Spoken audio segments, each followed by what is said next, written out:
Sveiki, pristatome Jums iRobot Roomba 631 dulkių siurblys robotas.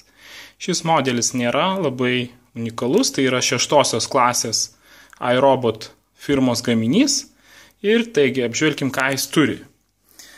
Taigi, jis neturi distancinio valdymo, jis neturi programavimo, jis turi rankinį valdymą, turi spot funkciją, sukimas ir siurbimo ratu, taip pat funkcija dock, paspaudus šitą mygtuką dulkių siurblys grįžta į savo bazę ir joje pasikrauna, ir tiesiog clean mygtuką. Tai reiškia, dulkių siurblys važinėja po visus namus, po visas patalpas ir siurbia. Pažiūrėkime, kaip jis veikia.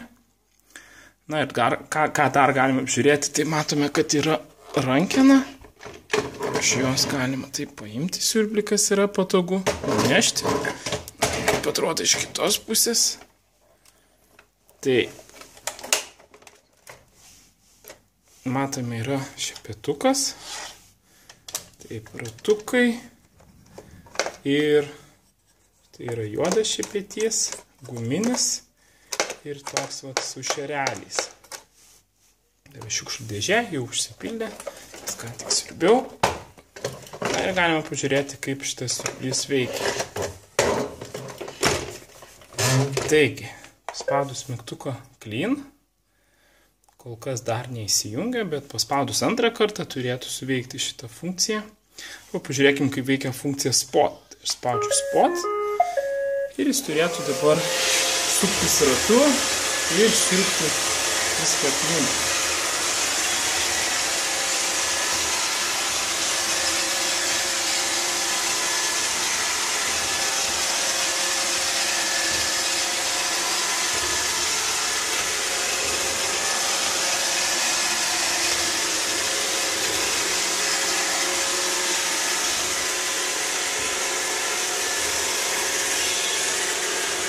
Išsiurbė gan gerai, kelis skilteles, privažiuoja prie pat.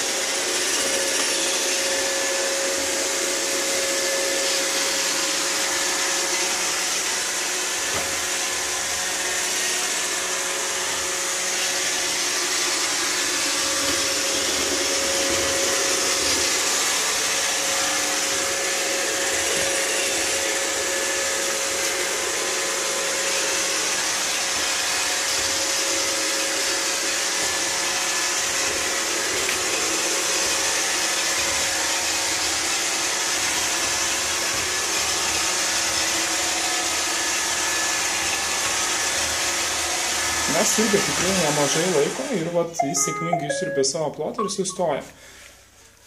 Taip, na dabar galime paspausti tiesiog clean funkciją ir pažiūrėti, kur jis važiuos, bet jis dabar spėja važinės visur, kur tik galės.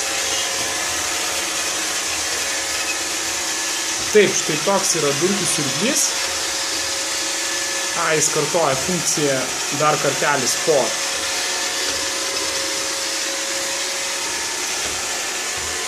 Jeigu mes norime, mes galime jį sustabdyti, tiesiog paspaudę mygtuką. Taigi, paspaudus jis sustoja ir dar kartelį spusteliu.